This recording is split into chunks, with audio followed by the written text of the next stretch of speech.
नमस्कार, मैं हूं Iqbal Parvez. India news desk में आपका स्वागत है। CAA NRC का विरोध करने वाले लोगों को एक बार फिर से बड़ी जीत मिली है और अदालत ने 6 लोगों पर से पूरी तरह से आप समझ लीजिए कि जो NSA लगाया गया था उसे रद्द कर दिया है और उन्हें रिहा कर दिया गया है। आप हमारे साथ बने रहिए, हम आगे बहुत सारी डिटेल बताएंगे कि किस तरह से UAPA और NSA का गलत तरीके से इस्तेमाल भारतीय जनता पार्टी की सरकार ने किया है, योगी आदित्यनाथ की सरकार ने किया है और ख़ासतौर से एक धर्म के लोगों या मुसलमानों को प्रताड़ित किया। पूरा हम आंकड़ा देंगे, लेकिन सबसे पहले ये खबर हम आपको बता दें कि योगी आदित्यनाथ की पुलिस को कहें या फिर भारतीय जनता पार्टी की सरकार को कहें या फिर योगी की सरकार को कहें, अदालत ने पूरी तरह से फटकार लगाई है और समझ लीजिए कि बड़ा झटका दिया है, क्योंकि इन्होंने जो 6 लोगों पर, वैसे तो बहुत सारे लोग गिरफ्तार हुए थे, लेकिन अभी जो ताज़ा मामला है उस खबर को हम आपको बता देते हैं कि 6 लोगों पर जो NRC CAA का विरोध कर रहे थे उन पर NSA का एक्ट लगाया था, उसको खारिज कर दिया है, उसे रद्द कर दिया है।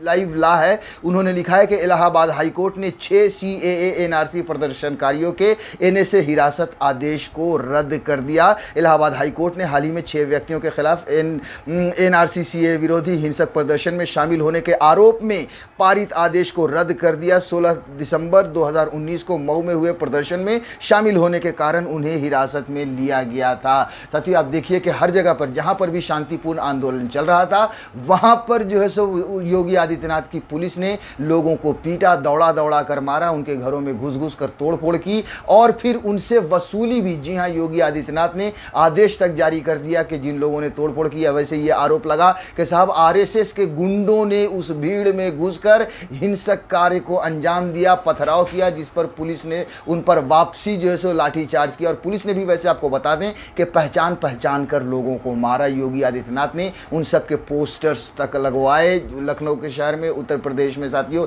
लेकिन अब एक एक कर अदालत इन्हें झटका दे रही है, इन सबको बरी किया जा रहा है, आज़ाद किया जा रहा है। देखिए इसमें क्या लिखा है कि जस्टिस सुनीता अग्रवाल और जस्टिस साधना रानी ठाकुर की पीठ ने बंदी प्रत्यक्षीकरण याचिकाओं का निस्तारण करते हुए यह फैसला दिया। याचिकाओं में जिला मजिस्ट्रेट मऊ द्वारा 6 व्यक्तियों को हिरासत में रखने के आदेश को रद्द करने के निर्देश मांगे गए थे। जनसत्ता ने भी इस खबर को छापी है। उसकी हेडलाइन है कि तय सीमा में बोर्ड को केस का मसौदा ना भेजने पर बिफरा हाईकोर्ट। CAA NRC प्रदर्शन में भागीदारी करने वाले 6 लोग रिहा कर दिए गए। जी हाँ, बहुत सारे ऐसे मामलात ऐसे आए हैं, ऐसे मुकदमे आए जिनका जो है सो समझिए न चार्जशीट दाखिल की गई, न जो है सो कोई सबूत दिए जा सके। यही वजह है कि कोर्ट ने लगातार इन पुलिस वालों पर जो है सो एक तरह से लताड़ लगाई है, उन पर लानत भेजा है और उनकी यहाँ तक कि तफ्तीश पर भी यह निशान उठाया है, जो कि हम आगे आपको एक एक कर थोड़ा सा बताएंगे। देखिए, इलाहाबाद उच्च न्यायालय ने उत्तर प्रदेश के मऊ जिला प्रशासन द्वारा 16 दिसंबर 2019 को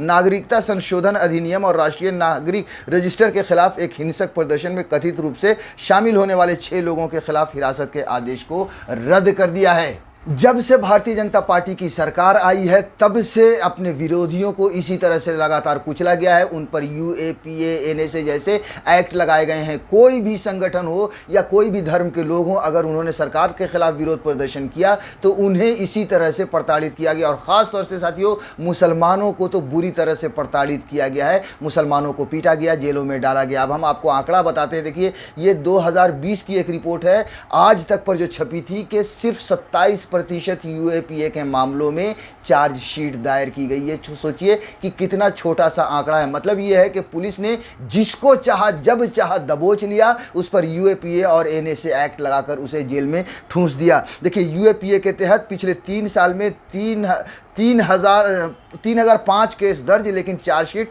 सिर्फ 27% केसों में। आप सोचिए कि 3 साल में 3005 लोगों पर इस तरह के मुकदमे दायर किए गए और सिर्फ 27% जो है चार्जशीट दायर की गई है। देखिए, केंद्र सरकार ने संसद को बताया कि 2016 के बाद से गैरकानूनी गतिविधि रोकथाम अधिनियम UAPA के मामलों में बढ़ोतरी हुई है, लेकिन चार्जशीट दाखिल करने की दर कम रही। गृह मंत्रालय द्वारा राज्य भर में दिए गए आंकड़ों के अनुसार 2016 और 2018 के बीच 3005 मामले आतंकवाद रोधी कानून के तहत दर्ज किए गए थे। हालांकि सिर्फ 821 मामलों में चार्जशीट दायर की गई गई थी। इससे जाहिर होता है कि सिर्फ 27% केस में ही जांच पूरी हो पाई। यूएपीए से जुड़े सवाल का केंद्रीय गृह राज्य मंत्री जी किशन रेड्डी ने एक लिखित जवाब में राज्यसभा को बताया कि देश भर में क्रमशः 2016, 17 और 18 में कुल 922, 901 और 1182 यूएपीए मामले दर्ज किए गए थे। तो अब आप अंदाज़ा लगाइए, ये जो कह रहे हैं कि जो सो चार्जशीट दायर नहीं की गई, जाहिर सी बात है जब इनके पास कोई सबूत होगा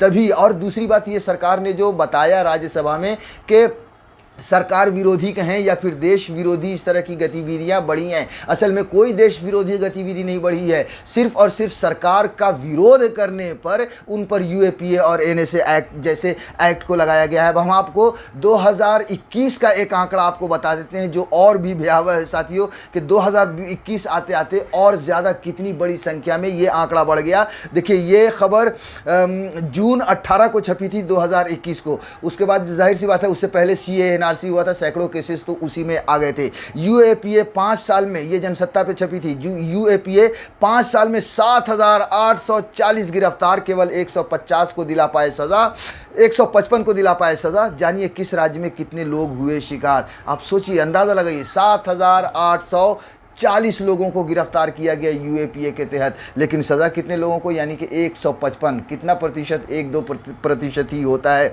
देखिए, दिल्ली हाईकोर्ट की तरफ से गैर कानूनी गतिविधियां, unlawful activity prevention act UAPA को लेकर हाल में ही की गई टिप्पणी के बाद इस कानून पर बहस शुरू हो गई है। दरअसल कोर्ट ने दिल्ली दंगों के मामले में आरोपी बनाए गए 3 लोगों को जमानत देने के साथ ही यूएपीए के इस्तेमाल पर सवाल उठाए थे। एनसीआरबी का 2015 से 2019 तक का डेटा भी कोर्ट की शंकाओं को बल देता है। रिकॉर्ड के मुताबिक इन 5 सालों में यूएपीए के तहत जितनी गिरफ्तारियां हुई उनमें 2% से भी कम पर दोष साबित किया जा सका। मतलब साफ आप समझ लीजिए कि पकड़ा, उठाया, दबोच लिया। बस आप सिर्फ अगर आपने मोदी के खिलाफ या भारतीय जनता पार्टी के खिलाफ किसी भी तरह से आवाज़ उठाई। अब मैं आपको यूएपीए में किन राज्यों में हुआ है उसका थोड़ा सा भी आंकड़ा बता देते हैं कि आंकड़ों के किन राज्यों में यूएपीए का सबसे ज़्यादा इस्तेमाल। आंकड़ों के मुताबिक साल 2019 में, ये सिर्फ 1 साल का आंकड़ा है, सबसे अधिक मामले मणिपुर में दर्ज किए गए थे। इसके बाद तमिलनाडु में 270, जम्मू कश्मीर 255, झारखंड में 105 और असम में 87 मामले दर्ज किए गए थे। हालांकि साल 2019 में यूएपीए के तहत सबसे अधिक 458 लोगों की गिरफ्तारियां उत्तर प्रदेश में हुई। ये कितना बड़ा आंकड़ा है, आप अंदाज़ा लगाइए कि योगी सरकार ने किस तरह से यूएपीए का गलत इस्तेमाल किया है। या फिर पूरी तरह से अगर आप देखें तो भारतीय जनता पार्टी की सरकार ने ही इस कानून का बुरी तरह से इस्तेमाल किया है, जहां पर 2% भी की सजा हो तो खुद आप अंदाजा लगाइए। और देखिए, यही वजह है कि समय समय पर अदालतों ने भारतीय जनता पार्टी की सरकार को, अमित शाह की पुलिस को जमकर लताड़ भी लगाई है। आपको दिल्ली का दंगा याद होगा ही, जब उस समय जैसे दिल्ली के दंगे में किस तरह से मुसलमानों को एक तरह से फंसाने की कोशिश की गई, या किस तरह से उसमें उसकी जो जांच थी उसमें भी पक्षपात किया गया। और यहाँ तक के सोचिए कि दिल्ली की पुलिस पर अदालत ने 25,000 रुपये तक का जुर्माना तक लगाया था। देखिए, ये खबर छपी थी दिल्ली राइट्स। दिल्ली दंगा मामले में अदालत ने आरोपी को अनावश्यक प्रताड़ित करने के लिए पुलिस पर लगाया 25,000 रुपए का जुर्माना। यहां तक कि देखिए, जांच पर भी अदालत ने सवाल उठाया था। एबीपी न्यूज में ही यह भी खबर छपी थी कि दिल्ली राइट्स, अदालत ने दिल्ली पुलिस को लगाई फटकार, कहा उचित अभियोजन के लिए नहीं उठाए गए कदम। तो साथियों, लगातार अदालतों ने भारतीय जनता पार्टी की सरकार को लताड़ा है, लेकिन भारतीय जनता पार्टी ने एनएसए का या यूएपीए का इस्तेमाल किस तरह से गलत किया है वो आप आंकड़ा देखकर समझ ही चुके होंगे।